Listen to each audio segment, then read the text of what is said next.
ஓம் முருகா போற்றி, கந்தா போற்றி, கடம்பா போற்றி, கதிர்வேலா போற்றி, அறுபடை வீடு கொண்ட முருகப்பெருமானை போற்றி போற்றி. என் செல்லமே, நாளை வெள்ளிக்கிழமையில் உன் கையில் ஒன்று கிடைக்கும். ஆம் செல்லமே, இந்த முருகப்பெருமான் சொல்வதை கேட்டு நிம்மதியாக கண் உறங்கு.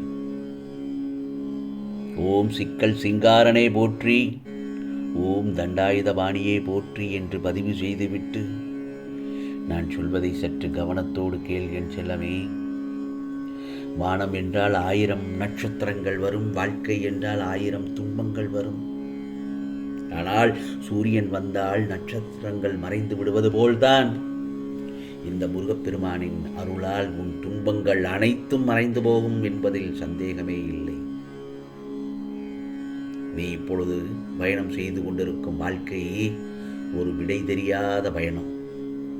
கடைசி வரை, கடைசி நிமிடம், ஏன் கடைசி நொடி வரை அடுத்து என்ன நடக்கும், எப்படி மாறும் என்பது யாரும் அறிந்திடாத ஒன்று. இந்த நொடி இருக்கிறதவல்லவா, இந்த நொடி மட்டுமே உனக்கு சொந்தம். இந்த முருகப்பெருமானின் இறையொருள் பெற இறுதி வரை முயற்சி செய்து கொண்டே இரு. உன் மனதில் எதையோ நினைத்து வேதனையில் இருக்கிறாய், அது எனக்கு தெரியும். அந்த வேதனைகளை எல்லாம் தீர்ந்து நல்லதொரு மகிழ்ச்சி வரப்போகிறது. நாளைய பொழுது உனக்கான பொழுதாகத்தான் விடியப் போகிறது. ஆகவே உனக்கான எண்ணத்தில் என்னை வைத்து நீ தொடங்கும் அனைத்து செயல்களும் நல்லதொரு விதத்தில் கைகூடும். உன் முயற்சியை என்றும் கைவிடாதே. உன் முயற்சிக்கான பலனை விரைவில் நீ பெறுவாய். அந்த சமயத்தில் இந்த முருகப்பெருமான் என்றும் உனக்கு பக்கபலமாக நான் இருந்து உன்னை வழி நடத்துவேன் என் செல்லவே. நல்லா வாழ்ந்தால் 10 பேர் பொறாமைப்படத்தான் செய்வார்கள். கஷ்டப்பட்டால் 10 பேர் ஏளனமாக பேசத்தான் செய்வார்கள். பேசட்டும். எப்படி வாழ்ந்தாலும் குறை சொல்லும் மனிதர்கள் மத்தியில் அடுத்தவன் என்ன பேசுகிறான் என்று பார்க்காமல் அடுத்தது என்ன செய்யலாம், அடுத்தது என்ன பண்ணலாம் என்று யோசித்து கொண்டே போய்கொண்டே இருக்க வேண்டும். அதுதான் உனக்கான வாழ்க்கை. யார் என்ன பேசினாலும் என்ன, ஏனென்றால் நன்றாக வாழ்ந்தாலும் ஏளனமாக பேசத்தான் செய்யும் இந்த உலகம். ஆகவே உனக்கான இலட்சியத்தை, உனக்கான குறிக்கோளுடன் நிச்சயமாக பாதையை நோக்கி சென்று கொண்டே இரு. எல்லோரும் வாழ்விலும் நாம் மரத்தடி வேறாக இருக்க முடியாது. சிலர் வாழ்வில் உதிரும் இலையாகவும், சிலர் வாழ்வில் வெட்டப்படும் கிளையாகவும் இருந்துதான் ஆக வேண்டும். பாசம் ஒரு வேஷம், அதுதான் யதார்த்தம். ஒருவன் செய்யும் தவறுக்கு தண்டனை மரணம் அல்ல, அவன் வாழும் காலத்திலேயே செய்யும் தவறை உணர வைத்து தண்டிப்பதுதான் கர்மா. நீ மனிதனிடம் மனிதனாக பழகு, அன்பாக பழகு, அவனுக்கு ஆறுதல் அளிக்கும் முறையில் பழகு. அதுவும் காலத்தோடு பழகு என்றுதான் முன்னிடத்தில் சொல்கிறேன். இந்த முருகப்பெருமான் சொல்லும் சிந்தனையோடு பழகு. யாருக்கும் சிரமம் ஏற்படாத வகையில் பழகு. அதே போன்றும் உன் பேச்சும் அமைதியுடனும் அனுசரணையுடனும் இருக்கட்டும். ஆம் செல்லமே, நான் சொல்வது புரிகிறதா? எல்லாம் இறைவனின் விதிப்படி. கர்மா, விதி இரண்டிற்கும் பெரிய வித்தியாசம் இருக்கிறது. நான் ஒன்று சொல்லட்டுமா? பள்ளி பக்கமே செல்லாத ஒருவன் கல்லூரியின் முதலாளியாகலாம், அது விதி. ஆனால் ஒரு நாளும் அவன் மாணவர்களுக்கு பாடம் எடுக்க முடியாது, அதுவே கர்மா. நமக்கு துரோகம் செய்த ஒருவன் வாழ்வில் நன்றாக இருந்தாலும் அவன் செய்த துரோகத்திற்கு கண்டிப்பாக ஒரு நாள் கர்மாவிற்கு பதில் சொல்லி தண்டனை அனுபவித்தே ஆக வேண்டும். இதுதானே நியதி. என் செல்லமே, நீ அதிர்ஷ்டசாலியாக இருந்தால் இவையெல்லாம் உன் கண் முன்னே கூட நிகழும். துரோகத்தை கண்டு துவண்டு விடக்கூடாது.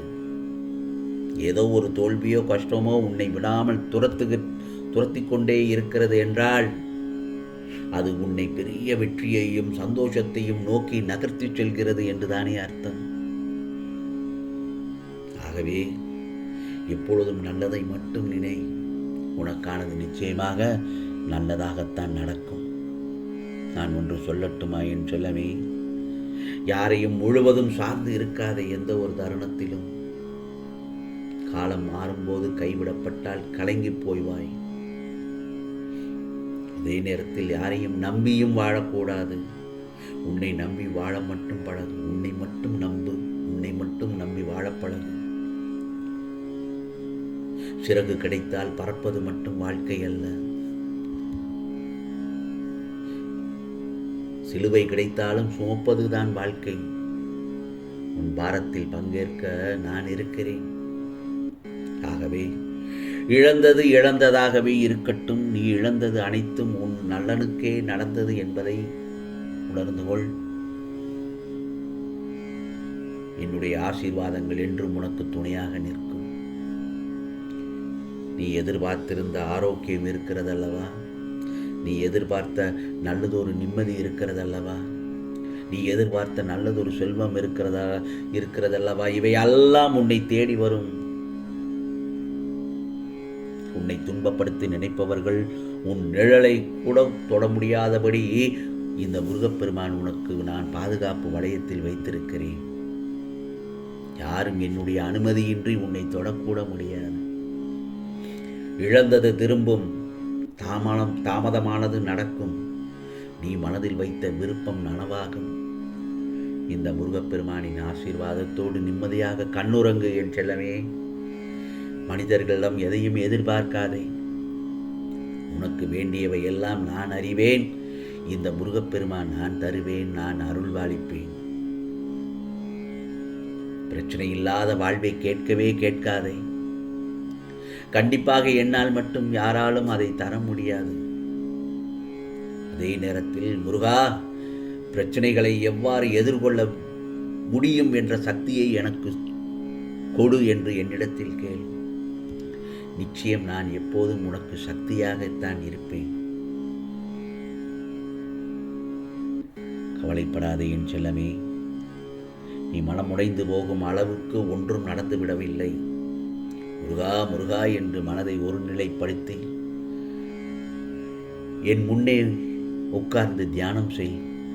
மனதை ஒருநிலைப்படுத்து. நிச்சயமாக உனக்கானதை நான் அருள்பாலிப்பேன்.